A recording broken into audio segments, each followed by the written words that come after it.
Welcome to Incredible Lab channel. Today I'll show you how to clear app data in your Android phone. So at first open up your settings app. Now from here scroll down and then go to apps. Now from here you can clear your app data. Then choose the app that you want to clear your data. If I select Facebook and then scroll down again, then go to storage. Now here at the bottom you can see clear data option. Now just tap here. Then tap on delete again to confirm it. And it's done. Now your app data has been deleted successfully. Now if you go to home screen and then go to app screen. Now from here choose the app that you want to clear your data. If you want to clear data of Spotify, then just touch and hold it. Then tap on this icon.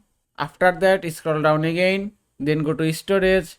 And here it is. You can also clear your app data from here. Then tap on clear data, then tap on delete.